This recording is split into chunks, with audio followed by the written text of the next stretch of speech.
మీరెప్పుడన్నా ఒక ఊరు గాని, ఒక గదిలోకి గాని వెళ్ళి కంటిన్యూగా వారం రోజులు, 10 రోజులు, 15 రోజులు, ఒక నెల రోజుల పాటు కంటిన్యూగా జస్ట్ 1 డే, 2 డే కోసం, 1 వీక్ కోసం వెళ్ళి నెల రోజులుగా అక్కడనే ఉంటే మీకెలా అనిపిస్తది? సో, సునీత విలియమ్స్ సక్సెస్‌ఫుల్‌గా ఒక వారంలో వద్దాం అనుకున్న ఆవిడ 286 రోజులు స్పేస్‌లో ఉండి, చాలా కొద్ది స్పేస్‌లో ఇంకా కొద్ది మంది వ్యక్తులతోటి మాత్రమే అక్కడ ఉండి రీసెర్చ్ చేసి, మళ్ళీ ఆమెని రిటర్న్ తీసుకొచ్చే వరకు కూడా ఇంత టైంని సక్సెస్ఫుల్‌గా గడిపింది. ఇది కేవలము ఒక సైంటిఫిక్ సక్సెస్ మైల్‌స్టోన్ మాత్రమే కాదు. యాజ్ ఏ బిజినెస్ కోచ్‌గా, as a sales and marketing కోచ్‌గా దాదాపు కొన్ని వందల బిజినెస్‌లో ఓనర్స్ తోటి మాట్లాడిన అనుభవంతోటి ఒకసారి మనము ఇన్స్పిరేషన్ డ్రా చేయగలిగితే, స్పేస్‌లో ఉన్న ఆస్ట్రోనాట్ సునీతా విలియమ్స్, ఆమె కొలీగ్స్ లాంటి వాళ్ళు, మనం భారతీయ సంతతికి చెందిన బిడ్డ కాబట్టి మనము చాలా స్పష్టంగా సునీతా విలియమ్స్ గురించి వెయిట్ చేస్తూ ఉన్నాము. వెరీ హ్యాపీ ఆమె రిటర్న్ వచ్చారు. అయితే అలాంటి ఆస్ట్రోనాట్స్ ద్వారా మనం నేర్చుకోగలిగే అంశాలు ఏంటి అని చూస్తే, సైకలాజికల్ స్ట్రెంగ్త్ కానీ, అడాప్టబిలిటీ కానీ, రిసోర్స్ఫుల్నెస్ కానీ ఇలాంటివి కొన్ని ఉన్నాయి. యాజ్ ఎ బిజినెస్ కోచ్గా 300లకు పైగా బిజినెస్లతోటి చాలా క్లోజ్గా వర్క్ చేసి టర్న్ అరౌండ్ చేసిన అనుభవంతో చెప్తున్నాను. ఈ వీడియోలో మీరు ఎగ్జాక్ట్గా 5 ఎలిమెంట్స్, ఒక స్పేస్లో ఉన్నవాళ్ళు మన బిజినెస్ స్పేస్లో ఏ క్యారెక్టరిస్టిక్స్, ఏ సైకలాజికల్ ఫ్యాక్టర్స్ని మనము ఎంచుకుంటే సక్సెస్ అవుతామో మీరు అర్థం చేసుకుంటారు. మరి ఫ్రెండ్స్, ఈ వీడియో చివరి వరకు చూడండి. 5 సైకలాజికల్ పవర్స్ ఆస్ట్రోనట్స్ పొసెస్ చేసేవి ఏవైతే ఉంటాయో వాటిని బిజినెస్కి కూడా అడాప్ట్ చేసుకొని సక్సెస్ఫుల్గా మీ బిజినెస్ని ఇంప్రూవ్ చేసుకోవచ్చు. రిలెంట్లెస్గా మీరు అవ్వచ్చు. ఇండియన్ బిజినెస్ పీపుల్కి చాలా చాలా మంచి లెసన్స్ మనం ఇప్పుడు డిస్కస్ చేద్దాం. Number 1, resilience. రెసిలియన్స్ అంటే సహనం, తట్టుకోగలగటం, తన శక్తిని తనున్న పరిస్థితుల్లో మ్, తను తనను తాను ఉన్నతంగా మేనేజ్ చేసుకునే లాంటి మెంటల్ బ్యాండ్ విడ్త్ కెపాసిటీ ఉండటం. సో ఇది స్పేస్లోనే కాదు, అక్కడున్న స్పేస్లో వనరులు తక్కువ ఉంటాయి. వాళ్ళకున్న టైమింగ్ ఒక రకంగా ఉంటుంది, కానీ టెక్నికల్ ప్రాబ్లమ్స్ వచ్చినప్పుడు వాటిని తట్టుకొని ఉండగలగాలి. ఎట్ ది సేమ్ టైము అక్కడికి వాళ్ళు వెళ్ళే ముందుగా ప్రోగ్రామింగ్ మొత్తం ఒక రకంగా ఉంటుంది. అక్కడికి వెళ్ళిన తర్వాత చిన్న చిన్న మైనర్ మిస్టేక్స్ వస్తాయి. ఆ మైనర్ మిస్టేక్స్ వచ్చినప్పుడు ఫ్రస్ట్రేట్ అయిపోకుండా ఆ మిస్టేక్స్లోంచి సొల్యూషన్ కనుక్కొని, ఇక్కడ భూమి మీద ఉన్న వాళ్ళతో కనెక్షన్ ఉన్నప్పుడు ఆ కనెక్షన్ని బేస్ చేసుకొని వింటూ అర్థం చేసుకుంటూ తాము ఆపరేట్ చేసుకోగలగాలి. అక్కడెక్కడ హెల్ప్ లైన్లు ఉండవు, లేదంటేనేమో ఇమీడియట్గా వచ్చి చేసిపోయే వాళ్ళు ఎవరు ఉండరు. సో తను రెసిలియంట్గా ఉండగలగాలి. టైం డిలే వచ్చినా, టెక్నికల్ ప్రాబ్లమ్స్ వచ్చినా, లేదా అనుకున్న విధంగా కాకుండా రెస్పాన్స్ మరో రకంగా వచ్చినా దాన్ని తట్టుకోగలిగి ఉండాలి. ఎస్పెషల్లీ బిజినెస్ల్లో కూడా పోస్ట్ కోవిడ్ చాలామంది 60% కంటే అబోవ్ బిజినెస్లు తమ ఫైనాన్షియల్ ప్రాబ్లమ్స్ని స్టార్ట్ చేశారు. కోవిడ్ వచ్చిన తర్వాత ఫైనాన్షియల్ ప్రాబ్లమ్స్ స్టార్ట్ అయినాయి. ఆ తర్వాత చాలామంది బిజినెస్లోంచి వెళ్ళిపోయారు. ఆ తర్వాత ఉద్యోగాల్లో ఉన్నవాళ్ళు ఉద్యోగాల మీద నమ్మకం లేదు కాబట్టి బిజినెస్లోకి వచ్చిన అని చెప్పొచ్చారు. ఏది ఏమైనా సరే, మీరు ఆల్రెడీ ఉన్న బిజినెస్లోంచి వేరే బిజినెస్లోకి వచ్చినా, లేకపోతే కొత్తగా బిజినెస్ స్టార్ట్ చేసినా, ఏం చేసినా మీరు మీ బిజినెస్లో ఉండే అప్స్ అండ్ డౌన్స్, అన్ప్రెడిక్టబిలిటీని తట్టుకోగలిగే రెసిలియన్స్ ఖచ్చితంగా ఉండాలి. ఆ సహన శక్తి అనేది మీలో ఉండాలి. అలా ఉండి బౌన్స్ బ్యాక్ అవుతా అంటే మాత్రమే బిజినెస్కి మనం సూట్ అవుతాము. పరిస్థితులు మనల్ని పడేస్తాయి, పరిస్థితులకు లో మనము కొట్టుకుపోతాము అంటే, మనల్ని మనం అప్డేట్ చేసుకోకుండా అవుట్డేట్ అయిపోతాము అంటే బిజినెస్ మనకి సూట్ అవ్వదు. సో బిజినెస్లో మీరు సక్సెస్ అవ్వాలి అంటే రెసిలియన్స్ గ్యారంటీగా ఉండాలి. నంబర్ 2, మీరు కేవలం రెసిలియంట్గా తట్టుకోగలడమే కాదు, ఎమోషనల్ ఇంటెలిజెన్స్ ఉండాలి. ఈ ఎమోషనల్ ఇంటెలిజెన్స్ అనేది మీరు బిజినెస్లో కానీ, లేకపోతే కెరీర్లో కానీ, జనరల్గా కానీ చూస్తే దీని యొక్క ఫ్యాక్టర్స్ చాలా బాగుంటాయి. టెక్నికల్ స్కిల్స్ కంటే, లేకపోతే ఫంక్షనల్ స్కిల్స్ కంటే, లేదంటే మీరున్న బిజినెస్లో ఏ సబ్జెక్ట్ మీద అయితే ఉన్నారో ఆ సబ్జెక్ట్ మ్యాటర్ ఎక్స్పర్టైజ్ కంటే కూడా మీరు ఎమోషనల్ ఇంటెలిజెన్స్ బెటర్గా ఉంటే దాన్ని దాన్ని బెటర్గా హ్యాండిల్ చేయొచ్చు అని. అంటే భావోద్వేగాల్ని మేనేజ్ చేయగలిగే పరిస్థితి, ఎదుటి వాళ్ళ భావాలను అర్థం చేసుకొని మన భావోద్వేగాలను మనం కంట్రోల్ చేసుకోగలిగి, ఒక వ్యక్తిగా ఏదో నన్నేదో అన్నారో లేకపోతే నాకేదో జరిగిందనో కాకుండా నీకు నాకు కావాల్సిన అవుట్కమ్ ఏంటిది, ఆ అవుట్కమ్ కోసం మనం ఏ విధంగా హెల్ప్ చేయగలము అని చెప్పి ఆ, వ్యక్తులని సబ్జెక్ట్ మ్యాటర్లోంచి విడగొట్టి చూడగలిగే కెపాసిటీ ఉండాలి. ఒక ఆస్ట్రోనాట్ తను స్పేస్లోకి వెళ్ళి ఒక షిప్లో ఉన్నప్పుడు లేకపోతే ఇంటర్నేషనల్ స్పేస్ స్టేషన్లో ఉన్నప్పుడు చాలా కొద్ది మందితోటి 24/7 ఉంటారు. వాళ్ళు నిద్రపోతారు. ఆ నిద్రపోయినంత సమయంలో కూడా క్యాప్సూల్లోనే ఉంటారు. కనీసం మనం నిద్రపోవడం అంటే ఇట్లా పడుకోవాలి, లేయింగ్ డౌన్ ఉంటుంది. వాళ్ళకి అది కూడా ఉంటుంది, గాలిలో తేలుతున్నట్టే ఉంటుంది. అందుకనే మీరు క్యాప్సూల్‌లో చూసినట్టయితే పై భాగంలో, కింది భాగంలో, లెఫ్ట్, రైట్ వాల్స్ గానీ, ఫ్లోర్ గానీ, రూఫ్ గానీ అన్ని వైపులా నిద్రకి క్యాప్సూల్స్ ఉన్నాయి. వీడియోస్ ఉన్నాయి, కావాలంటే చూడండి. సో, ఎందుకు అంటే ఎలాగూ వాళ్ళు తేలుతూ ఉంటారు. లోపలికి పోయి బెల్ట్ పెట్టుకొని పడుకున్నాం అన్న ఫీలింగ్‌లోకి వెళ్ళిపోవాలి. సో, ఆ అలాంటి వాళ్ళకి ఎమోషనల్‌గా బ్యాలెన్స్ లేకపోతే ఎలా వీలవుద్ది? సో, ఆ బ్యాలెన్స్‌ని, ఆ ఎమోషన్స్‌ని ఎక్కువ కాలం అక్కడనే ఉన్నా గానీ, అనేక రకాల సమస్యలొచ్చినా గానీ, తనని తాను మేనేజ్ చేసుకుంటూ, తను అనుకున్న మిషన్ మీద ఫోకస్ చేసుకోగలగాలి.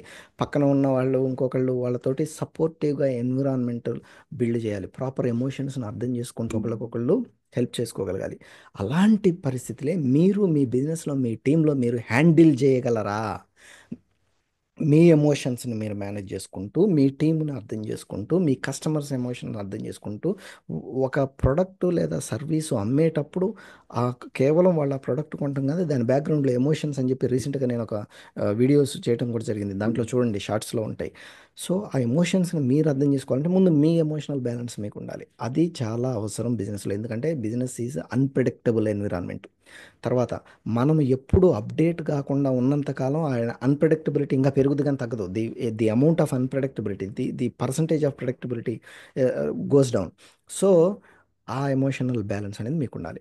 తర్వాత మూడో పాయింటు అత్యంత ముఖ్యంగా రెసిలియన్స్, ఎమోషనల్ ఇంటెలిజెన్స్ మాత్రమే కాదు, రిసోర్స్‌ఫుల్‌నెస్. నేను రిపీటెడ్‌గా చెప్పేది ఎస్పెషల్లీ నా కోచింగ్ క్లయింట్స్‌కి ఖచ్చితంగా ఉండాలన్న నంబర్ వన్ థింగ్ రిసోర్స్‌ఫుల్‌నెస్. ఒక ప్రాబ్లమ్స్, సొల్యూషన్స్‌ని మాత్రమే కాకుండా, ఆ ప్రాబ్లమ్స్, సొల్యూషన్స్ ఏంటిదో అర్థమైన తర్వాత, మీ కస్టమర్స్ చెప్పింది అర్థమైన తర్వాత, దానికి సొల్యూషన్ తీసుకొచ్చే విధంగా మనం ఉండాలి. కస్టమర్‌కి ఇచ్చే సొల్యూషన్ ప్రొడక్ట్, సర్వీసెస్ రూపంలో ఇవ్వటం మాత్రమే కాదు, మనకి ప్రాబ్లమ్స్ వచ్చినప్పుడు కూడా అదొక ఆపర్చునిటీగా మార్చుకొని సొల్యూషన్స్ చూడగలగాలి. వనరుల్ని ఎఫెక్టివ్‌గా ఉపయోగించుకోగలగాలి. నేను వీడియో మార్కెటింగ్ చేయాలి అనగానే, మాకు వీడియో ఏజెన్సీ కావాలి, లేకపోతే వీడియో ఎడిటర్ కావాలి, లేకపోతే నాకు కంటెంట్ రాదు, ఈ కంటెంట్ మేనేజ్మెంట్కి ఇంకో కంటెంట్ రైటర్ని రాసుకోవాలి, వీళ్ళందరూ ఉంటేనే నేను వీడియో ఎడిటింగ్ చేయాలి అనేది ఆలోచిస్తూ, ఎనాలిసిస్ చేస్తూ, ఆల్రెడీ వాళ్ళకున్న బిజినెస్ని పెంచుకోగలిగే కెపాసిటీ ఉండి కూడా దాన్ని ఇంప్రూవ్ చేసుకోవాలని చూశాను నేను. It the same small business owners, చిన్న చిన్న బిజినెస్లు అసలు వాళ్ళ ఇండస్ట్రీలో ఎవరూ చేయని విధంగా micro videos, 5 minutes, 3 minutes small videos చేసి దాన్ని అడాప్ట్ చేసుకున్న వాళ్ళని చూసాను. సో, మీరు రిసోర్స్‌ఫుల్‌నెస్ అంటే ఉన్న ఫోను, స్మార్ట్ ఫోన్ చేతిలో ఉంది, దాన్ని ఉపయోగించి కూడా చేయొచ్చు అని చెప్పి మొదలు పెట్టగలిగే ఆ రిసోర్స్‌ఫుల్‌నెస్ ఉంది చూసారా? అది చాలా ఇంపార్టెంట్. రీసోర్సెస్ ఉండటం మాత్రమే కాదు, చాలా రిసోర్స్‌ఫుల్‌నెస్ మనలో ఉండాలి. మన దగ్గర ఉన్న రిసోర్సుల్ని టైమ్, ఎనర్జీ, మనీ లేదా వనరులు, వాళ్ళకున్న కాంటాక్ట్స్ ఇలాంటి వాటిని మనము మన బిజినెస్‌కి ఛానల్ చేయగలగాలి. అంటే మన బిజినెస్ స్ట్రాటజీ క్లారిటీ మనకుంటే దాన్ని ఛానల్ చేయొచ్చు. స్ట్రాటజీ క్లారిటీ ఉండాలి అంటే ముందు మీరు మీకంటూ ఒక ప్లానింగ్ అనేది మీరంతట మీరుగా చేసుకోవాలి, లేదా ఒక కోచ్ సపోర్ట్ తీసుకోవాలి. ఆ ప్లానింగ్ తీసుకుంటే ఉన్న రిసోర్సెస్‌లో నెక్స్ట్ స్టెప్ ఏంది బెస్ట్ అనేది తెలుస్తది. ఆ క్లారిటీ మీకుండాలి. అది మీరు గ్రోయింగ్ స్టేజ్‌లో ఉన్నా, లేకపోతే ఆల్రెడీ కొంత ఎస్టాబ్లిష్ అయిపోయి స్కేల్ అప్స్ దశలో ఉన్నా గానీ. సో, ఏ దశలో ఉన్నా గానీ మిమ్మల్ని మీరు ఎఫెక్టివ్‌గా ముందుకు తీసుకెళ్ళాలి అంటే ఉండాల్సింది రిసోర్స్‌ఫుల్‌నెస్. అది ఖచ్చితంగా ఉండాలి. ఆ ఒక్క లక్షణం లేకపోతే మిగతా ఎన్ని రకాల రిసోర్సెస్ ఉన్నా గానీ ఫెయిల్ అవుతారు బిజినెస్‌లో. ఆ ఛాన్స్ మాత్రం చాలా బాగా ఉంది. ఆ తర్వాత రెసిలియన్స్, ఎమోషనల్ ఇంటెలిజెన్స్, రిసోర్స్‌ఫుల్‌నెస్. తర్వాత solving and adaptability. Problem solving and adaptability అంటే ఆల్రెడీ వాళ్ళకి, ఆస్ట్రోనాట్స్‌కి అనేక రకాల ప్రాబ్లమ్స్ మధ్యలో వస్తే వాళ్ళకి హెల్ప్ లైన్‌లు ఉండవు, ఎవరు వచ్చి చేయరు. వాళ్ళంతట వాళ్ళుగా సాల్వ్ చేసుకుంటారు ఇందాక చెప్పినట్టుగా. ఆ ప్రాబ్లమ్ సాల్వింగ్ స్కిల్ ఎఫెక్టివ్‌గా ఉండాలి. ఆ ప్రాబ్లమ్ సాల్వింగ్ స్కిల్ లేకపోతే అసలు ఒక్కోసారి వాళ్ళు మిషన్ సక్సెస్ అవ్వటమే కాదు, వాళ్ళకి లైఫ్ థ్రెట్ కూడా. అంటే మళ్ళీ వాళ్ళు రిటర్న్ వస్తారు. ఒకసారి ఫ్లైట్ వేసుకొని వెళ్ళి హైదరాబాద్ నుంచి చెన్నైయో యుఎస్ఓ వెళ్ళాము మళ్ళీ హైదరాబాద్ వచ్చేసాము అన్నట్టుగా ఉండదు. ఒకసారి చ వాళ్ళను వాళ్ళు అడాప్ట్ చేసుకొని ప్రాబ్లమ్ సాల్వ్ చేసుకోలేకపోతే వాళ్ళు రిటర్న్ రాలేరు. కమ్యూనికేట్ చేయడం మిస్ అయితే వాళ్ళు రిటర్న్ రాలేరు. కమ్యూనికేషన్ ప్రాబ్లం వస్తే ఏం చేయాలో అనే బ్యాక్ ఎండ్ సపోర్టు ఏది లేకపోతే అడాప్టబిలిటీ లేకపోతే వీలు కాదు. సో ఆస్ట్రోనాట్స్ ఏం చేస్తారు, జీరో గ్రావిటీ ఎన్విరాన్మెంట్లో ఉండటం నేర్చుకుంటారు. ఇందాక నేను చెప్పినట్టుగా నిద్ర అనేది ఎక్కడైనా ఉంటుంది. సైడు ఇప్పుడు ఒక ట్రైన్లో కనుక సైడ్ అప్పర్ ఉన్నట్టుగా ఒక క్యాప్సూల్లో లోపల భాగంలోకి వెళ్ళిపోయి బెల్ట్లు పెట్టుకోవాలి. సైడ్లోనే ఉంటారు ఇట్లా పడుకొని, సైడ్లోనే ఇట్లా పడుకొని ఉంటారు. సో అది మనకి వీలు కాదు. కానీ జీరో గ్రావిటీలో ఉండటం అలవాటు అయిన తర్వాత ఆ ట్రైనింగ్ అయిన తర్వాత వెళ్తారు కాబట్టి వాళ్ళకి ఆ ఎన్విరాన్మెంట్ వీలవుద్ది. ఆ ఎన్విరాన్మెంట్లో జీరో గ్రావిటీలో ఉండి టూత్ పేస్ట్ బ్రష్ మీద పేస్ట్ వేస్తే అది అతుక్కోకుండా గాల్లోకి తేలుతుంటే కూడా ఇట్లా అతుక్కొని పట్టుకొని, వాటర్ డ్రాప్ వేస్తే కూడా దానికి అతుక్కొని పట్టుకోవాలి. ఏమన్నా అదేవిధంగా ఈవెన్ వాళ్ళు వాష్రూమ్స్కి వెళ్ళినప్పుడు కూడా ప్రాపర్గా సక్ చేసేలాగా అన్నీ జరగాలి. ఓకే. అలా జరగకపోతే అవి వచ్చి మళ్ళీ మొత్తం స్పేస్ అంతా పాడైపోతుంది. ఆ లొకేషన్ మొత్తం జీరో గ్రావిటీ కాబట్టి అంతా మీదకి వచ్చేస్తాయి. అలాంటి సిచ్యువేషన్స్లో అడాప్ట్ అయి ఉన్నారే. అదేవిధంగా అన్నోన్ ఎన్విరాన్మెంట్లో బిజినెస్లో ఎన్విరాన్మెంట్లో మనం అడాప్ట్ అవ్వగలగటం అనేది చాలా కీలకం. అంటే మన సేల్స్ అప్స్ అండ్ డౌన్స్ ఉండొచ్చు. మన టీం మెంబర్స్ సడన్గా వెళ్ళిపోవచ్చు. మనం బాగా నమ్ముకున్న ఒక ఎంప్లాయీ మనల్ని మోసం చేసి ఉండొచ్చు. లేదా పార్ట్నర్స్ విడిపోయి ఉండొచ్చు. పార్ట్నర్స్ వాళ్ళ ఓన్ పర్స్పెక్టివ్లోనే ప్రపంచాన్ని చూసి ఉండొచ్చు. ఇర్రెస్పెక్టివ్ ఆఫ్ ది సిచ్యువేషన్ నీ జర్నీని నువ్వు కండక్ట్ చేయాలి. నీ జర్నీని నువ్వు కంటిన్యూ చేయాలి. అలా చేయగలిగితేనే బిజినెస్ ఎన్విరాన్మెంట్లోకి మనం ఉండగలుగుతాం. బిజినెస్ స్పేస్లో మనం సక్సెస్ అవుతాం. సో అడాప్టబిలిటీ అనేది అన్నోన్ సిచ్యువేషన్లో మనమేమి కొన్ని వందల వేల కిలోమీటర్ల దూరంలో ప్రపంచానికి దూరంగా అసలు కనెక్షన్స్ లేకుండా ఫ్యామిలీకి అర్థం లేకుండా జనరల్గా తినే తిండి కాకుండా గాలిలో ఎలాడబడుతూ ఉండి మనం ఉండట్లేదు. ఉదయం లేచి నిద్రలేసి టీనో కాఫీనో ఇంకోటో ఇంకోటో తీసుకొని బ్రేక్ఫాస్ట్ చేసి స్నానం చేసి ఫ్యామిలీలోంచి బయటకు వచ్చి బిజినెస్లు చేస్తాం. ఆ ఛాలెంజ్లు కూడా తట్టుకొని అక్కడున్న పరిస్థితుల దగ్గర అడాప్టబిలిటీ లేకపోతే ఆన్లైన్ పరిస్థితులు వచ్చినాయి, డిజిటలైజేషన్ వచ్చింది, తర్వాత వర్క్ ఫ్రమ్ హోము కాన్సెప్ట్స్ వచ్చినాయి.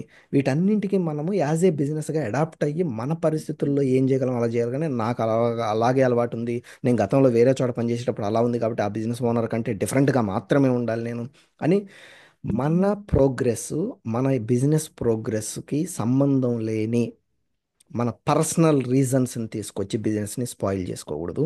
అడాప్ట్ అవ్వాలి అంటే పరిస్థితులకు తగ్గట్టుగా మనల్ని మనము మార్చుకోగలగాలి. ఈ adaptability, problem solving skills fourth thing. So resilience, emotional intelligence, adaptability and solving skills, resourcefulness. ఆ తర్వాత ఐదోది అటెన్షన్ టు డీటెయిల్స్. అంటే ప్రతి చిన్న విషయం కూడా ఎలా జరగాలి, ఏం జరుగుతుంది అని ముందుగానే ప్రిపేర్ చేసి ఆస్ట్రోనాట్స్ని, సునీత విలియమ్స్ లాంటి వాళ్ళు ఎవరైనా సరే ప్రాపర్గా ట్రైనింగ్ అయిన తర్వాత బయటకు వెళ్తారు. వాళ్ళకి ఇచ్చే మెడిసిన్ డిఫరెంట్గా ఉంటుంది, వాళ్ళకి ఇచ్చే ఫుడ్ డిఫరెంట్గా ఉంటుంది.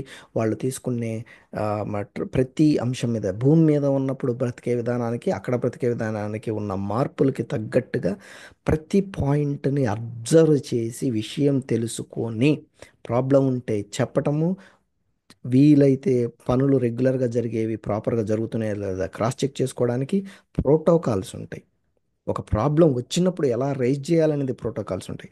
ఆ ప్రోటోకాల్స్ ప్రకారం, ఆ సిస్టమ్ ప్రకారం, ఆ సీక్వెన్స్ ప్రకారం వాళ్ళు యాక్ట్ చేయాలి. కానీ వాళ్ళు సడన్గా వాళ్ళ వ్యక్తిగత పరిస్థితులకు తగ్గట్టుగా యాక్ట్ చేయలేరు. సో వాళ్ళు చాలా స్ట్రెస్ఫుల్ సిచ్యువేషన్ అని మనకు అనిపించే అలాంటి సిచ్యువేషన్లో వింతైన ప్రపంచంలో ప్రతి సిస్టమ్ని ప్రాపర్గా ఫాలో అవుతారు. అలా ఫాలో అయ్యే లక్షణం మనకు ఉండాలి. మన బిజినెస్ గురించి మన గ్రోయింగ్ స్టేజ్లో ఉంటే మార్కెటింగ్ అండ్ సేల్స్ మీద మనకి ఎంత క్లారిటీ ఉంది, మార్కెటింగ్ అండ్ సేల్స్ మీద ఏ స్టెప్స్ మనకి రిజల్ట్స్ వస్తున్నాయి, మనము ఆన్లైన్లో ఆఫ్లైన్లో రకరకాల విధానాల్లో ఏ అంశాల మీద ముందు మనం ఫోకస్ చేస్తున్నాం, మన కాంపిటేటర్స్ కంటే భిన్నంగా పొజిషన్ చేసుకోవడానికి మార్కెటింగ్ మెసేజ్ ఉందా లేదా, ఇలా ప్రతి ఒక్కటి మనకి అటెన్షన్ టు డీటెయిల్ మన బిజినెస్లో మనం అడాప్ట్ చేసుకోవాలి. ఆస్ట్రోనాట్స్ వెళ్ళి అక్కడ ఏ విధంగా అయితే అటెన్షన్ టు డీటెయిల్ ఉపయోగిస్తున్నారో మనం కూడా అటెన్షన్ డీటెయిల్, కస్టమర్స్ ఏంటి, వాళ్ళ నీడ్స్ ఏంటి, వాళ్ళ ఇంట్రెస్ట్లు ఏంటి, ఆ వేరియస్ పాయింట్స్లో ఎలా మారుతుంది, కాంపిటీటర్స్ ఎవరు, వాళ్ళు ఇస్తున్న దానికి మనకి మధ్య డిఫరెన్షియేషన్ మనం ఎలా బిల్డ్ చేయకపోతున్నాము ఏంటి అనేది స్పష్టంగా తెలియాలి. అలా మిమ్మల్ని మీరు అటెన్షన్ టు డీటెయిల్ వెళ్ళి మీ గురించి, మీ బిజినెస్ గురించి, బిజినెస్ మోడల్ గురించి, బిజినెస్లో ఉన్న స్ట్రాటజీ గురించి, మీ మార్కెటింగ్ అండ్ సేల్స్ గురించి, మీ ఇతర డిపార్ట్మెంట్స్ గురించి మాత్రమే కాకుండా మీ టీం మెంబర్స్ గురించి, మీ కాంపిటీటర్స్ గురించి కూడా తెలిస్తే మీరు బెటర్గా పొజిషన్ చేసుకోగలరు. అలా అటెన్షన్ డీటెయిల్స్ తెలిస్తే ఎవ్రీ ఇయర్ వన్స్ అట్లీస్ట్ మీ బిజినెస్ని రీవ్యాంప్ చేస్తూ ఎప్పటికప్పుడు అప్డేట్ అవుతూ వెళ్ళాలి. కొన్ని అంశాల్లో వేగంగా అప్డేట్ అయ్యాల్సిన అవసరం ఉంటుంది. అలాంటి ఎమర్జెన్సీస్ మీకు తెలిసిపోతాయి. ఆల్రెడీ ఎస్టాబ్లిష్డ్ బిజినెస్లకు అయితే కొంచెం క్లారిటీ వస్తుంది. వాళ్ళు ఏంటంటే ఆ నడుస్తుంది కదా అని వదిలేస్తారు. అలా వదిలేయకుండా మీరు కంటిన్యూగా అడాప్ట్ అవ్వాలి. అడాప్ట్ అయితే మీ అటెన్షన్ టు డీటెయిల్స్ ప్రతి ఒక్క చిన్న విషయాలను కూడా స్పష్టంగా మార్పులు చేసుకోవడానికి రెడీ అయితే సక్సెస్ అవుతారు. అయితే మై డియర్ ఫ్రెండ్స్, గుర్తుపెట్టుకోండి, మీరు ఒక్కళ్ళగా సోలోప్రెన్యూర్గా పోకూడదు. ఆస్ట్రోనాట్స్ ఇచ్చే ఇంకో బిగ్గెస్ట్ సిగ్నల్ ఏంటంటే it looks like one person handled everything. Sunita Williams ఒకటే వెళ్ళింది, ఒకటే వచ్చిందా? కాదు, చాలా టీం వర్క్ జరుగుద్ది. ఆరో పాయింట్, బోనస్ పాయింట్, మీరు నిజంగా అద్భుతమైన సక్సెస్ స్పేస్లో అవ్వాలి అన్నా, బిజినెస్ స్పేస్లో అవ్వాలి అన్నా మీరు ఒక్కళ్ళుగా కాకుండా గ్రూప్ వర్క్ లాగా ఎదిగే ప్రయత్నం చేయాలి. అందుకని సేల్స్ ఛాంపియన్స్ క్లబ్లో వేరు వేరు బిజినెస్ ఓనర్స్ తోటి మంత్లీ 2 టైమ్స్ కలుస్తారు. ఒక బిజినెస్ ఓనర్కి ఉన్న రకరకాల ఛాలెంజెస్ గురించి నేను మాత్రమే మాట్లాడడం కాకుండా ఇతర బిజినెస్ ఓనర్స్ దగ్గర అభిప్రాయాలు కూడా తీసుకుంటాం. సో ఆ విధంగా మా కోచింగ్ ప్రోగ్రామ్స్లో హెల్ప్ చేస్తాం. సో ఇప్పుడు ఏమవుద్ది అంటే వేరు వేరు బిజినెస్లో వాళ్ళు సక్సెస్ఫుల్గా ఒక టీమ్ లాగా వర్క్ చేసి కొన్ని అంశాల మీద ఎక్స్పెరిమెంట్ చేసి మోస్ట్ సక్సెస్ఫుల్ ఎలిమెంట్స్ మీదనే వాళ్ళ యొక్క టైం, ఎనర్జీ, మనీని ఆప్టిమైజ్ చేస్తారు. కాబట్టి కొన్ని లక్షల రూపాయల అనవసరమైన ఖర్చును తగ్గించవచ్చు. సో ఈ విధంగా మీరు మీ బిజినెస్లో ఖచ్చితంగా అర్థం చేసుకోవాల్సిన సునీత విలియమ్స్ ఇచ్చే బిజినెస్ పాఠాలని మీరు ఇంప్లిమెంట్ చేయాలని కోరుకుంటున్నా. Number 1 resilience, number 2 emotional intelligence, number 3 resourcefulness, number 4 problem solving and adaptability, number 5 attention to details. So I wish you all the best. మీరు ఒకవేళ మీ బిజినెస్లో సక్సెస్ అవ్వడానికి ఇంకా డీటెయిల్స్ కావాలంటే మన వీడియోస్ చూడండి. ఇంకేమైనా డౌట్స్ ఉంటే కాంటాక్ట్ చేయండి. సర్వీస్ బేస్డ్ బిజినెస్లో కానీ మీరు ఉన్నట్టయితే ఫ్రీ ట్రైనింగ్ని మా కామెంట్స్లో ఉంటుంది, తీసుకోండి. I wish you all the best. See you in the next video. Selling is easy if you know how. అమ్మటం చాలా సులభం ఎలాగో తెలిస్తే. Have a great day.